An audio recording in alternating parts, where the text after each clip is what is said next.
We have spent a lot of time this afternoon discussing the status and the future with Rickey Gibson at cornerback after there was the report from On3 yesterday afternoon about his plans this spring. Catch us up. Where do things stand? What should we know about the status, the situation with Tennessee cornerback Rickey Gibson?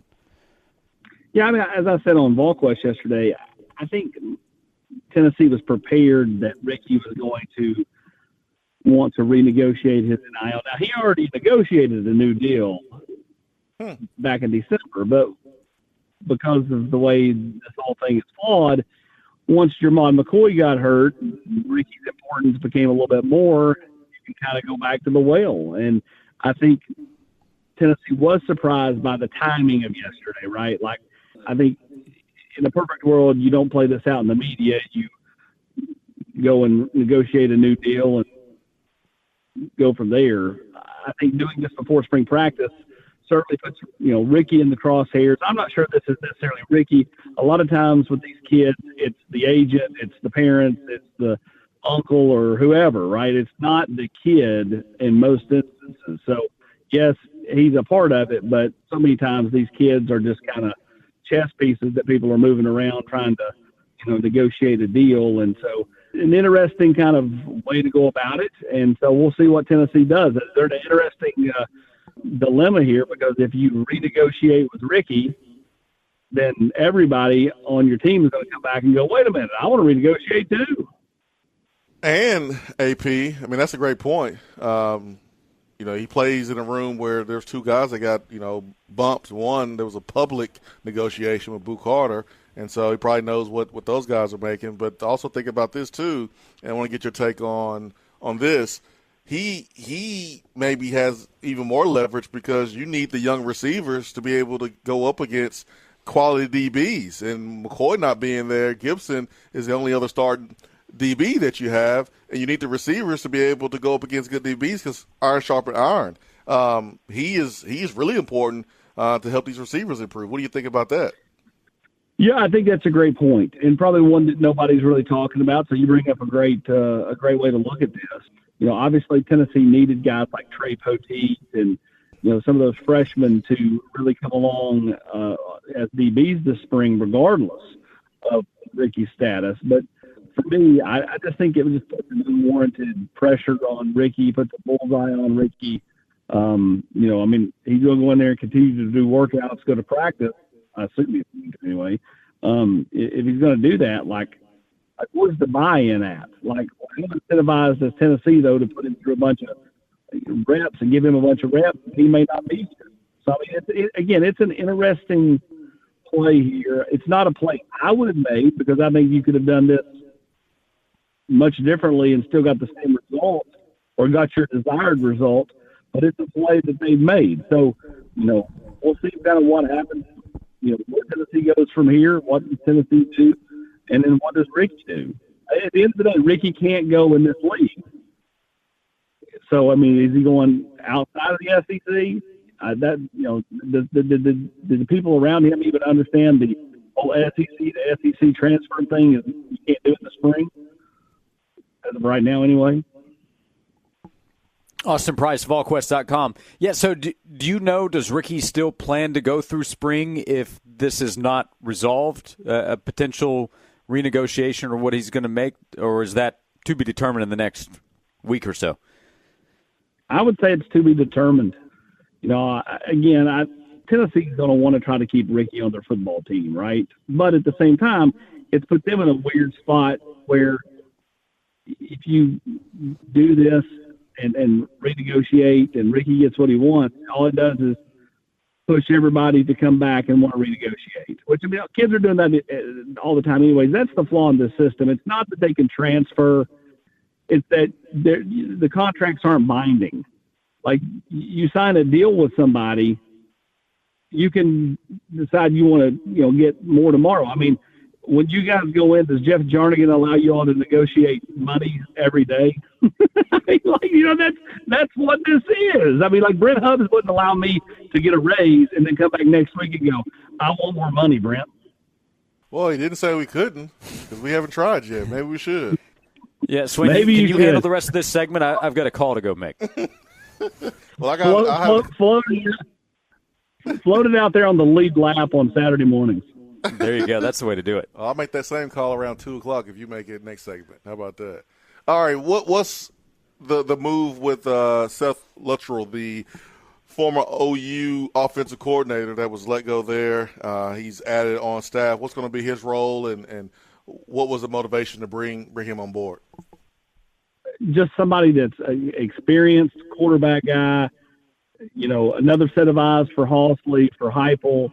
I think this is a smart move if you're Josh Heupel. Some fans are going to look at it and go, he was terrible at Oklahoma. That's 1 year. I mean, Dave Clawson was terrible here in 2008. Dave Clawson has called ball plays and had success everywhere else he's been, like everywhere else. Richmond, Bowling Green, Wake Forest, the guy's been a winner. But in here, for that 1 year, it was a disaster, right? So, I don't think you don't ever judge somebody off 1 year. And so I think this was a smart move. You lost McKenzie Milton, who was a young, inexperienced coach who was just getting into the system. And now in a similar type role, you brought in a guy who's been a head coach for more than half a decade, who's been an offensive coordinator at several different stops along the way. To me, this was a no-brainer type bring in for Josh Heupel. Austin Price, Volquest.com. Austin, tell us about the latest commitment Tennessee picked up yesterday on the recruiting trail. Yeah, C.J. Edwards, Leo, outside linebacker / defensive end. I think a lot of it will depend on how much he grows over the next, year. He, to me, has a body that looks more like Tyler Barron than he does James Pierce. And so if that's the case, he's going to put on more weight, and he all of a sudden could be that outside guy, but he also could, put his hand on the dirt and be a strong side defensive end. So, again, I think a lot of time will tell kind of what he grows into it from his body frame. But to me, he is, one that Tennessee looked at and said, we went to talk twice in January. We love the way he, is made up physically. We love the mental side and talking to him. We like everything about him. Let's take this kid.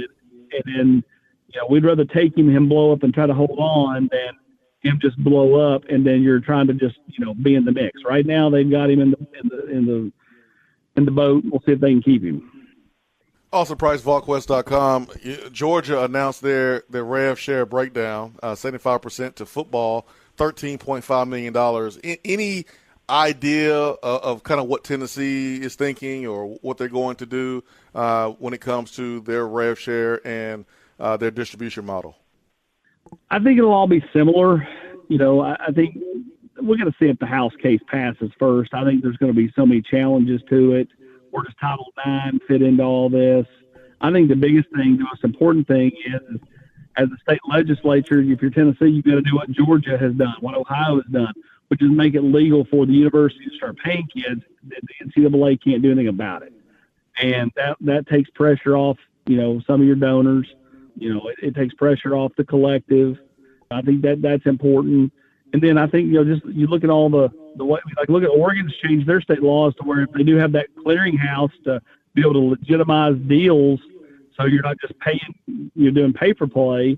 They basically said, you're not going to be able to police that in this state. You'll see this, it's going to be a copycat game. The numbers, the SEC, from my understanding, is going to have different numbers as far as okay, football's capped at this, basketball's capped at this, whereas other conferences don't have that. So if you're let's say North Carolina or Duke, you're not capped at a certain amount for basketball. So Kentucky may be capped at 3.5. They may be spending 6 at Duke. Everybody's going to be kind of doing different things, and so it's going to be interesting to kind of see how the conference adjusts off of that, because a team like Kentucky, basketball is their baby. And if they look around and go, wait a minute, these other blue blood programs are able to spend double what we can because of this cap, how does that affect Kentucky basketball? And so I think there are some tweaks to this at the conference level, that I think will still come down the road. Do you think that's going to affect Tennessee's ability to continue with the success And listen, I love calling ourselves everything school. I love when other schools try to do it, and they can't do it because we have more success in those schools. But do you feel like we'll be able to continue to have all the success in all the sports and be able to provide those resources to all the sports to continue to be successful because of this model that you're talking about? Yeah. Okay. I got you.